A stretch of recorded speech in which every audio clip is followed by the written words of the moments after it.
Turn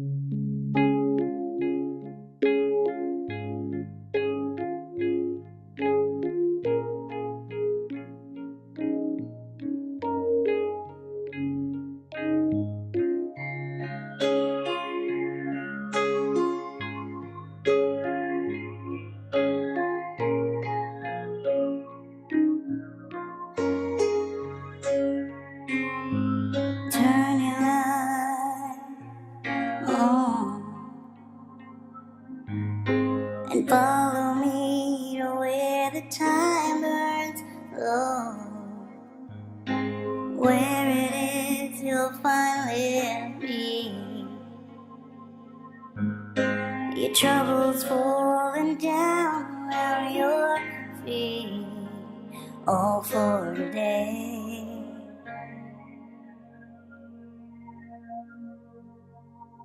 My hand will take you somewhere you'll break through. Breathe carefully, the steps you'll need to know.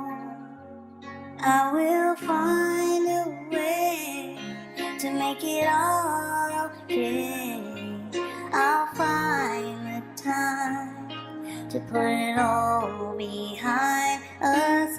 I'll find a way to get you here today. Welcome to this edition of the Viking Observer. I'm your host, Bill Smith, also known as the Aging Viking. My guest today is a 1997 graduate of East Bridgewater High School, 2001 graduate of Bryant University, a singer-songwriter. She's got quite a portfolio of accomplishments. But let me introduce you to Arlanna Snow. Welcome, Arlanna. Thank you for having me. It's good that you're here. I use the internet to get some background material on you, so there are no secrets anymore. Okay. High school yearbook, quote, "Dreams you dare to dream really come true." My question is, how is the quote working for you 25 years later? It's working. I mean, I feel like I'm living my dream in my own way. Okay. I saw the quote, and then I thought of last week, Lady Gaga and her comments, and I grabbed it with the Emmy Awards, and her quote was, "If you have a dream, fight for it. Not how many times you're rejected, it's how many times you stand up and are brave." Fits in with you, but I tend to like the Chumbawamba idea. I get knocked down, I get up again. Nobody can keep me down. I like that too. We have behind us Wizard of Oz characters. I see you wearing the red shoes. Always. And the quote, what's the significance of the Wizard of Oz, as you see it? As I see it, well, just courage is what sticks out for me. Okay. I think you have to have courage throughout your life to do what you love to do, and not care what anybody else around you thinks. Yeah. So. Okay. Having a home, obviously. Home is where the heart is. Sure. Okay. In the Wizard of Oz, which character do you identify with the most? Well, I like to be funny and say, Toto or something, but it's definitely Dorothy. Okay, Dorothy. And if you had to put a character on me as well as you know me, it would be careful here. Well, Scarecrow. Because she said she misses him most of all when she leaves. Okay, scared me there for a minute. Okay. No, you definitely have brains. No comment here. Okay, let me go to the internet again. I went through and I pulled out a couple of newspaper articles. One article said, her story, Arlanna Snow. Arlanna Snow of East Bridgewater is a singer-songwriter. This is her perspective on life right now. And then the other one is, East Bridgewater songwriter follows dreams despite disability. And I think we had kind of a conversation about that word disability. Don't care for it. Don't really care for it. I went to the thesaurus looking for a synonym, and there were none. And so I said to myself, well, when we're finished with the interview, you've given a new definition of disability. Well, thank you. Okay. So tell the viewing audience, what is osteogenesis imperfecta? Well, briefly. It is a brittle bone condition because I also don't like the word disease. And when I was very young, my dad always said, it's not a disease, it's just a condition that we're going to be fine with. So I just have brittle bones. Okay. But my parents always taught me that, that's not going to be our focus. That's not going to be what we're going to think about. You're just going to be like everybody else. And Sure. Okay. so, All right. Going back to, let me use a quote that was in one of the articles. It's article comes from Joanne Snow. Okay. oh, that's my mom. It's mom. That's your mom. And the quote says, "I don't think she even thinks of herself as disabled." Joanne Snow said of her daughter, "I don't think she's let it hold her back or missed out from anything." That's just what you said. I'm disabled? There you go. Thank you. Thank you for that. I went again to the yearbooks online. Activities, okay? East Bridgewater High School, class of 97. Hard to believe that 25 years has gone by. But Torch, that's the yearbook. 4 years, 1 to 4. Member of the Key Club. Student Senate. Executive Committee, 4 years. Secretary of your class. AFS, that's the Foreign Student Exchange class. Homecoming Committee, 4 years. Prom Committee. Archbearer. Prom Court. Homecoming Court. National Honor Society. Okay. Now, just think of the definitions we've had for our associations with you in terms of the quotes. Here's a quote from that article. Arlanna Snow, "Many people work so hard to stand out, to be special, and to prove that they are different. I work just as hard to blend in, to be the same, to prove that I am just like you. If my songs make a difference to just one other person, that's all that really matters." So here's my question. In high school, did you blend in or stand out? Well, I tried to blend in, but I think, this stands out a little bit. And I got most memorable when I was a senior, so I think that might seem like I probably stood out a little bit. Okay. But, however, you want to define it, I wanted to stand out for different things. But it's fine with me. As I see it, in talking to you and talking with others, former faculty members, from what they say is you blended in because after an initial reaction, people didn't even notice. And I never was ever bullied. I actually can say that. My whole childhood, growing up all through high school. Amen. I had great friends, and in high school, Mr. Shippey, Kurt Shippey, Yes. he was my aide. Not when I first started high school, but I think I was a sophomore and he first became my aide. And he definitely helped me. He understood that I wanted to blend in and just be like one of the kids. So he didn't do anything to make a spectacle of me or anything, and just kind of let me do my thing and stood off. But we ended up becoming friends, and it was great. That's wonderful. Yeah. So you blended in, but you stood out because of the talents and gifts that you have. Well, nobody really knew about the music thing. We're going to get to that. We're going to get to that. So in terms of your high school experience, pretty typical? I think so, yeah. Okay. And I listed all those activities you're involved in. If you had a high school kid that you knew today, or someone who's coming to the high school, would you encourage them to be involved in school activities? Definitely. And what's the obvious benefits? I think, I can prove that by saying my best friends today are the same friends that I made doing all of those things. So I think lifelong friendships is the biggest reason why you should be involved. Okay. And just I like to be busy, so. Good for you. Good for you. Talking about faculty members, I've got a couple of things here. I approached Mr. Shippey and Madame Gillespie, and they had many, many things to say. We don't have enough time in a half-an-hour show. But one of the things that I agree with Madame, she has the best laugh of all, memorable. There wasn't a float or dance in which she was not involved in some manner, and more importantly, she showed up for every event. I've always told my kids that showing up is half the battle, and her beautiful spirit was all anyone really saw. Okay. And she spoke highly of your driving skills. Really? Yes. No, not really. Don't ask my parents about that. Don't come to my house. You had the doorway. You had an association with Madame Gillespie's classroom door? That sounds familiar. Yes, it I does. might have blocked it out. Her last comment from her, you're familiar with The Little Prince? Yes. Yeah, and she also made comments about, who knew back in the day you'd sing French folk songs in her class, and you were an eager participant. Who knew what you'd be becoming? But I remember we had to memorize that for extra credit. Okay. Le Petit Prince, and I actually created like a melody to it in order for me to remember it. Remember, good. Yeah. Wow. but her comments here, she says, although I highly doubt my students enjoyed the book as much as me, there is a quote related to The Little Prince relaying how much people remembered his beautiful laughter and that it filled the entire planet. That's how I remember Arlanna, her smile, her enthusiasm, her talent, and especially that beautiful laugh. That laugh. That's so sweet. Wasn't that sweet? Madame. Well, that's her. That's her. Okay. I always loved her class. Great. Find a Way. Mm-hmm. That's a song that I like. And opening credits, there's pictures of the people you loved. Mm-hmm. Okay. I still love them. And on the necklace, there's a necklace on the video.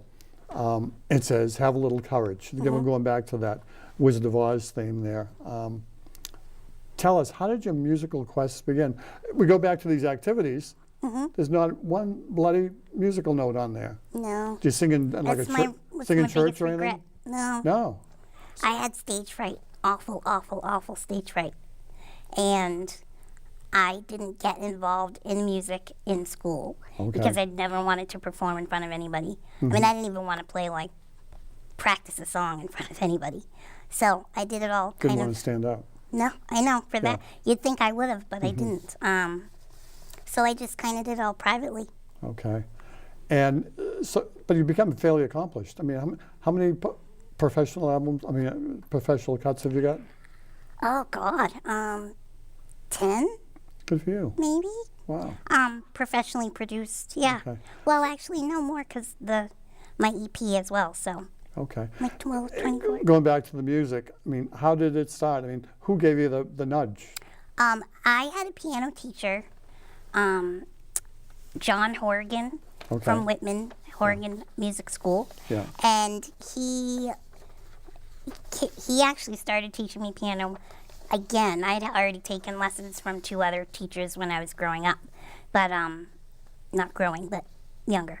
And John came sort of later, and I just wanted to just polish things up. Sure. And he's the only music teacher that ever gave me an assignment to write my own song. But little did he know, I had already had like hundreds of songs that I'd written that nobody heard. Sure. So I don't know what gave me the courage to do it at that point. But right there in the lesson, I said, well, I actually have a bunch. I can play one for you now. So I played one, and I looked over, and he just seemed like he was kind of in shock, He said, "You wrote that?" And then he encouraged me to keep going and show my family, and then it kind of went from there. And you said you had like over 100 songs. What's the source of the songs? My feelings. Your feelings, okay. Just, things, it's cathartic for me to write.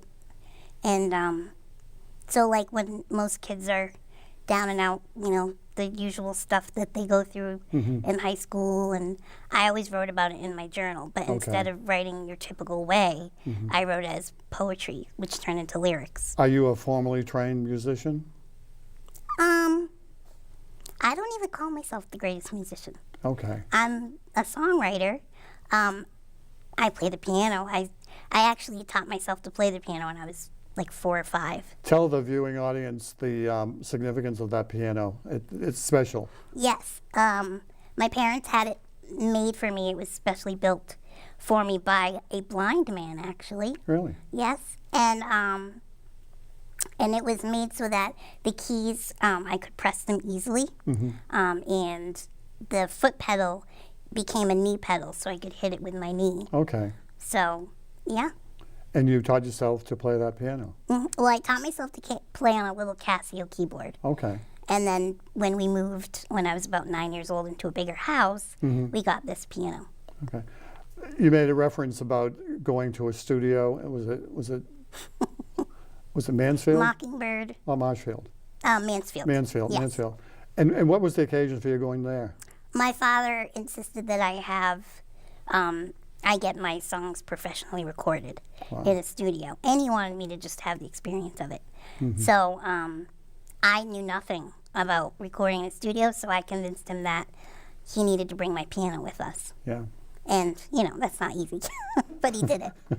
He rolled the piano onto the back of his pickup truck and drove it to the studio. My mom and I drove behind him, and all the way to Mansfield, and we never took it off the truck because guess what? You don't need to bring your piano to the recording studio. Wow. They have plenty. And with that exposure at the recording studio, what happened immediately afterwards? What do you mean? Was that step one or step two? Oh, I'm sorry. I thought you meant that day. No.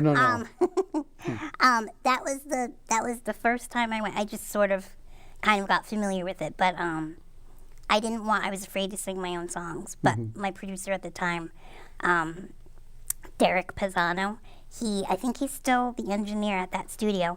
He convinced me that I had to try. So in order to sing my own songs, he shut off all the lights so that I couldn't see anything. And he just said, I'm going to leave the room, just belt it out. So he had pressed record. You were really uncomfortable, weren't you? Wow. Like sweating, Really? like forgot my words. Yeah, it was Goodness. terrible. Wow. So how do you overcome that? What?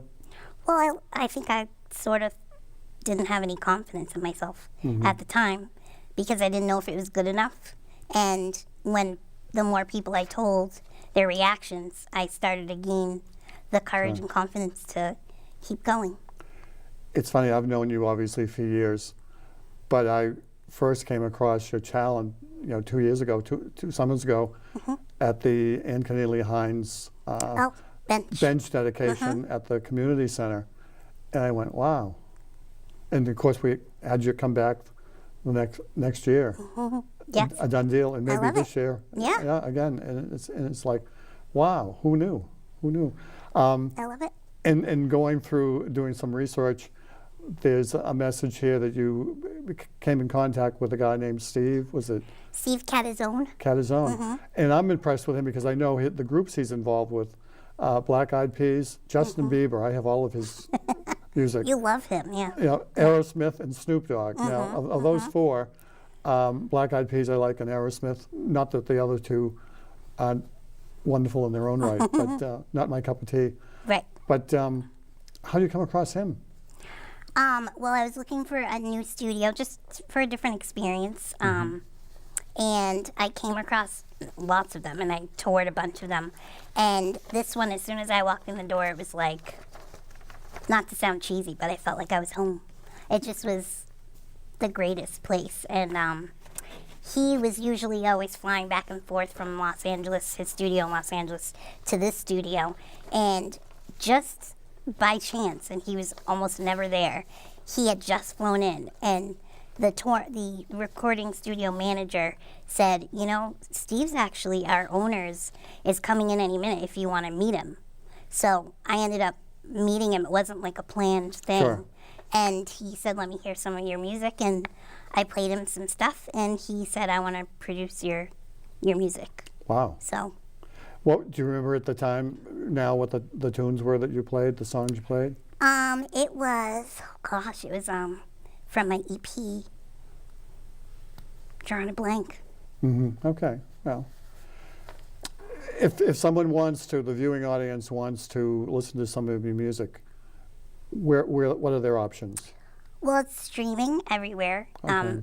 iTunes, Apple Music, Google Play. It's on SoundCloud, YouTube, Okay. Facebook. And for the viewing audience, we'll have some of those sites on the screen as we progress through the interview here. But that's exciting. I mean, he's major leagues. Yeah. You're in the major leagues. I know. Yeah, that's exciting. I'm lucky. No, you really are. Two ladies. I mean, you now have an international audience of sorts. The music's being heard in a heck of a lot of places. Yeah. That must be a the real. Brits, they like me. No, the Brits. Yes. Yeah, the Brits. Yeah. The Brits. I mean, you must feel pretty good. Yeah, I do. Does it make it easier for you to perform? Or are you still a little anxious? Oh, I always feel a little anxious. Okay. But I definitely feel much better about it. Oh, yeah. Yeah. Oh, yeah. I'd rather somebody else sing my songs, though. And that's what I'm just going to get to. Two ladies. Who is Darcy Lozo? Darcy Lazo, she was originally, I found her on YouTube, and she was in a girl group, kind of like a pop girl Yes. group in Boston, and they were sort of locally famous. And there were 5 girls at the time, and I listened to each one of them, and she just stood out to me. So I reached out to her, and she was interested and heard the song, that specific song, and Euphoria. And she came in and recorded it for us. And we And that's your first recording? No, the first song that I recorded with Steve was 100. Okay. And I sang that. Okay. And that was fun. It was fun, but I just like to hear my songs Sure. through some really great singers. And tell me about Annie Diaz. Who is she? Annie Diaz, she's a Brazilian singer-songwriter. And she, again, found her on YouTube. Loved her whole... I actually loved that you could hear her accent. English is not even her first language, so we had a difficult time a little bit communicating, but Sure. she does tons of covers of American songs, so she was able to cover mine, record mine. And that's the British market, is she? Or Well, she's in Brazil, Brazil? Okay. but that song did great things over in Europe. Oh, wow. Oh, goodness. You must feel pretty good. Yeah. Why not? Looking forward, consider you're an accomplished woman in the field. What's next? What's the wish list? Just keep making music, keep writing, because it's really all that I feel like I know how to do well is music. And it's all I think about. It's all I want to talk about. And how would you classify the genre of your music?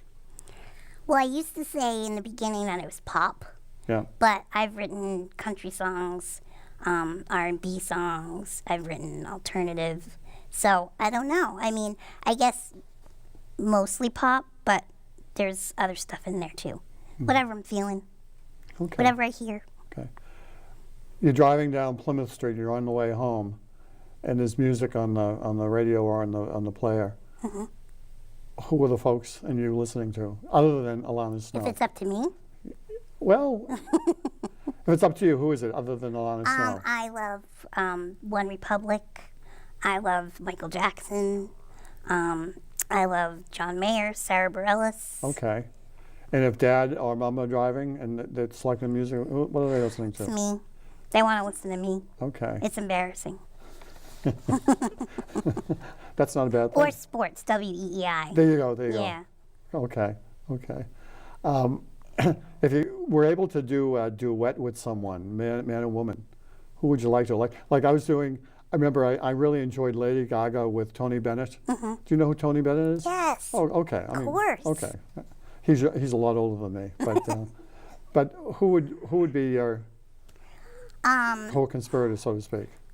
Well, I would have loved to have done something with Prince. Would have been nice. Ah. But I've lost my chance there. Oh yeah.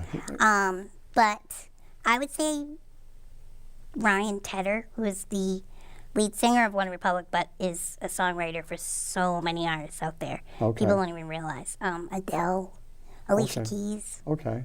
All right. Yeah. Wow. I could go on. What pans do you have in the fire right now on this day today? Nothing?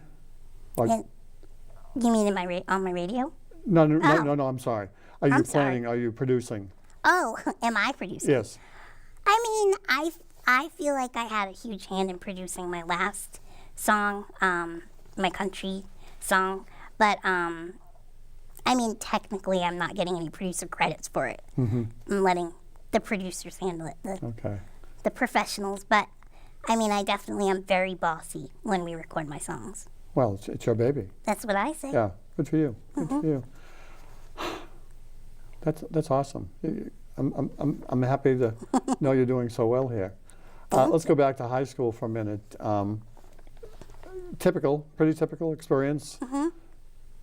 From day one, kindergarten up to, for the most part, frustration free. Pretty much. Pretty I mean, much. and all my frustrations kind of came out in song. So Okay. Wow.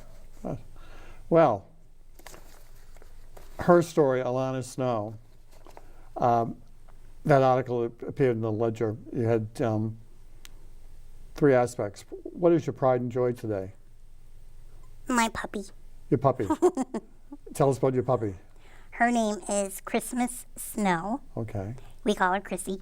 Okay. And not from Three's Company, not Chrissy Snow. And she's a little Shorkie, Shih Tzu Yorkie mix. Okay. And she's 14 years old, and she's my baby. Does she howl when you sing? She doesn't bark. No? Okay. She never barks. She sits and listens very politely. She knows all the words. She knows all the words. Okay. What is the perfect day for you? A perfect day is being with my family, of course. Sure. Having fun with my family and friends. But second on that list is definitely recording music. Okay. Okay. And lastly on this list, and we've kind of touched on it, looking forward. Short-range goals, long-range goals, and ideals, they're dreams. I mean, big dreams. I would love for one of my songs to get some kind of, placement somewhere, maybe in a movie Sure. But I mean, it's not the end of the world if that doesn't happen. I just want to keep writing and making music for me because it makes me feel good. Sure. Sure. Do you have a cabinet at home or a chest with awards for your music to put No awards trophies yet. and? No trophies yet. Oh, my God. I know. You need to get a trophy case. The reason I asked that, this is the Viking Observer program, and what is it? You get your Oscar for movies, you get your Grammy, and when you get an award for the theater, now in the Viking Observer, we've got your Ducky. Oh, no way. This is the Viking. There are very few of these around, so again, you're in an exalted group of people. This is I'm honored. an East Bridgewater Viking Ducky Award. Okay. And there's nothing to quack about either. No. Enjoy. Thank you. And I just hope that's the beginning of many awards and Thanks. Well, this is my Trophies. favorite. yeah, and nothing like a paycheck to reward you for your singing. That'd be nice, huh? Well, yeah. Oh yeah. I mean, you could always use it. Good, good. Well, thank you. Thank you, Thank you Mr. for Smith. today. This has been fun. And again, very I like to remind the viewing audience that you can access Arlanna's music. I went to YouTube, I went to Google. She's all over the place. Quite an accomplishment. I mean, when you Google your name, my goodness. Good things. Good things. Good I don't things. go all the way through them, so. Okay, it's good. It is good things. Oh, good. But thank you for being here. Thank you for we, having we me. look forward to hearing great things from you. I know I'll see you in June at the Senior Center. I'll be I there. should say Community Center for the bench dedication. Mm-hmm. But again, thank you for observing this program with us. This is the Viking Observer. I'm Bill Smith. We're filming today on Friday, and I've been involved for years in the Support Our Troops group. And I'd like to remind our viewer, on Fridays, a lot of us wear red. Red, R-E-D, remember everyone deployed.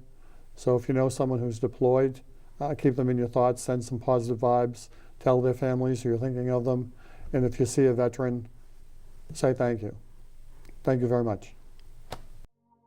My hand will take you somewhere you'll break through. Breathe carefully, the steps you'll need to know. I will find a way to make it all okay. I'll find the time to put it all behind us. I'll find a way to get you here today. I'll find that time to put it all